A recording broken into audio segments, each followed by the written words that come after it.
এই চাকরিজীবীরা তারা অধীর আগ্রহে অপেক্ষা করছেন যে যোগ্য, অথচ তারা কেন এই দুর্নীতির খেসারত তারা দেবেন? তাহলে কোথাও একটা কি বিকল্প কিছু শীর্ষ আদালতের ভাবনার মধ্যেও ঘুরপাক খাচ্ছে যে পুরো প্যানেল বাতিল না করে যদি হ্যাশ ভ্যালু এক হয়, অর্থাৎ ডেটা ক্যান্ডিডেট এবং নায়সা কমিউনিকেশন, যেটা Pankaj Bansal ex employee of Nysa communication, তার বাড়ি থেকে রিসিভ হয়েছিল 3টা হার্টিক, এই দুটো যদি হয় তাহলে কি ওএমআর যেটা উদ্ধার হয়েছিল সেই ওএমআর থেকে তার পরবর্তী পর্যায়ে বা প্রক্রিয়ার মধ্যে দিয়ে এই প্রক্রিয়া এগোতে পারে?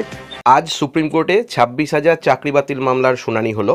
এর আগে আমরা দেখেছি যে গত 28শে জানুয়ারি সেদিনকার হিয়ারিংয়ে গোটা প্যানেলই বাতিল করার আবেদন জানিয়েছিলেন বরিষ্ঠ আইনজীবী বিকাশ রঞ্জন ভট্টাচার্য মহাশয়।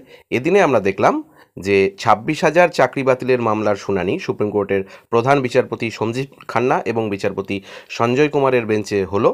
26,000 চাকরি বাতিল সংক্রান্ত মামলায় আসল ওএমআর সিট না থাকার সমস্যার কথা তুলে ধরেন সুপ্রিম কোর্টের প্রধান বিচারপতি সঞ্জীব খান্না। তিনি জানান যে আসল তথ্য জানা প্রায় অসম্ভব হয়ে দাঁড়িয়েছে, সেক্ষেত্রে আদালত কি করতে পারে তা নিয়ে প্রশ্ন প্রধান বিচারপতির।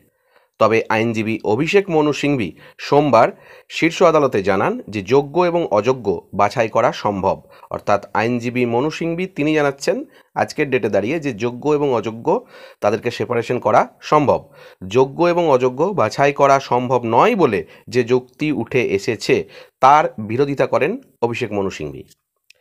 তবে স্কুল সার্ভিস কমিশনের যে নিয়োগ, সেখানে এই যে নিয়োগ প্রক্রিয়ায় ব্যাপক দুর্নীতি হয়েছে বলে মনে করছে কেন্দ্রীয় তদন্তকারী সংস্থা বা সিবিআই। আজকে সুপ্রিম কোর্টের প্রধান বিচারপতি সঞ্জীব খান্নার এজলাসে একথা জানান সিবিআইয়ের আইনজীবী।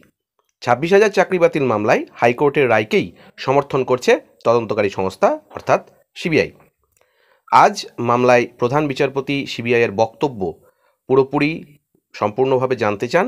তখন কেন্দ্রীয় তদন্তকারী সংস্থার আইনজীবী বলেন যে নিয়োগে ব্যাপক দুর্নীতি হয়েছে, সাদা খাতা জমা দিয়ে চাকরি হয়েছে, হাইকোর্টের রায় যথার্থ, ওই রায় বহাল রাখা হোক। সিবিআইয়ের বক্তব্য শোনার পর প্রধান বিচারপতি সঞ্জীব খান্না জানান যে সমস্যা হলো আসল ওএমআর সিট নেই, সেক্ষেত্রে কোন ওএমআর সিটকে আসল বলে ধরে নেওয়া হবে তা নিয়ে প্রশ্ন তোলেন প্রধান বিচারপতি। এ বিষয়ে তিনি বলেন যে স্কুল সার্ভিস কমিশন নাকি পঙ্কজ বনসলের সংস্থার কাছে তথ্য রয়েছে। অনেক সন্দেহ রয়েছে, পঙ্কজ বনসলের সংস্থা থেকে পাওয়া তথ্য নিয়ে সন্দেহ আছে, আসল তথ্য জানা প্রায় অসম্ভব হয়ে দাঁড়িয়েছে। এই অবস্থায় আমরা কি করতে পারি? 4টি বিভাগে কত নিয়োগ হয়েছিল সে বিষয়েও সিবিআই এবং স্কুল সার্ভিস কমিশনের কাছে তথ্য জানতে চান প্রধান বিচারপতি। কতজন যোগ্য এবং অযোগ্যকে বাছাই করা হয়েছে তা নিয়েও স্কুল সার্ভিস কমিশনকে প্রশ্ন করেন প্রধান বিচারপতি। তাতে কমিশনের আইনজীবী জানান যে র্যাঙ্ক জাম্প এবং প্যানেল বহির্ভূত নিয়োগ, এই নিয়োগের তথ্য তাদের কাছে রয়েছে, কিন্তু ওএমআর সিট কারচুপির তথ্য কমিশনের কাছে নেই। সে কথা শুনে প্রধান বিচারপতি খান্না বলেন সমস্যা তো এখানেই, বনসলের সংস্থা থেকে পাওয়া তথ্যের সঙ্গে আপনাদের তথ্য মিলিয়ে দেখেননি, আপনারা বলতে পারছেন না কোনটি আসল তথ্য। কিন্তু সিবিআইয়ের তথ্য গ্রহণ করলে বলতে হবে যে বনসলের তথ্য আসল, উল্টো দিকে অন্য পক্ষ বলছে যে তাদের নম্বরটাই আসল, বনসলের তথ্য সঠিক নয়। গত 15ই জানুয়ারি গ্রুপ ডি এবং 9-10 যে শিক্ষকদের আইনজীবী মুকুল রোহতগি সওয়াল করেন যে হাইকোর্টের রায়ে যারা চাকরি হারিয়েছেন তাদের মধ্যে যারা নির্দোষ তারা তো সব থেকে বেশি ক্ষতিগ্রস্ত হয়েছেন। তখন প্রধান বিচারপতি বলেন যে আমরা এটা বলে আসছি যে যদি যোগ্য এবং অযোগ্য পৃথক করা সম্ভব হয় তাহলে সেটাই করা উচিত, কিন্তু যদি আলাদা করা সম্ভব না হয় তাহলে পুরোটাই অর্থাৎ পুরো প্যানেলটাই উড়িয়ে দেওয়া হবে। তবে বিকাশ রঞ্জন ভট্টাচার্য জানান যে কিছু ঝামেলা সহ্য করে শুধুমাত্র যারা পরীক্ষায় বসেছিলেন তাদের সুযোগ দিতে হবে। সিপিএমের আইনজীবী সাংসদদের অবস্থানের তীব্র সমালোচনায় সরব হন চাকরিরত শিক্ষক শিক্ষিকারা।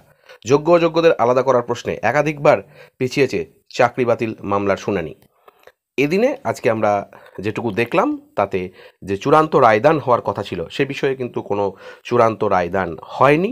এবং সবথেকে গুরুত্বপূর্ণ তথ্য আজকের দিনে দাঁড়িয়ে যে আবার বলা হচ্ছে যোগ্য অযোগ্য বাছাই করা সম্ভব, এবং এটা রাজ্যও দাবি করছে। সিবিআই যে যোগ্য অযোগ্য বাছতে পারে বলেও দাবি করছে রাজ্য, এবং ওএমআর দেখে বাছাই সম্ভব বলে সেটাও কিন্তু দাবি করছে রাজ্য। এবং বড়সড় দুর্নীতি মেনে নিয়ে যোগ্যদের হয়ে সওয়াল সেটাও কিন্তু রাজ্যের পক্ষ থেকে করা হচ্ছে। তো আজকের মতো ভিডিওতে এটুকুই। এখনও পর্যন্ত কোনো চূড়ান্ত কিছু রায়দান হয়নি। ভবিষ্যতে হবে কি হতে চলেছে সেদিকে আমাদের অবশ্যই নজর থাকবে।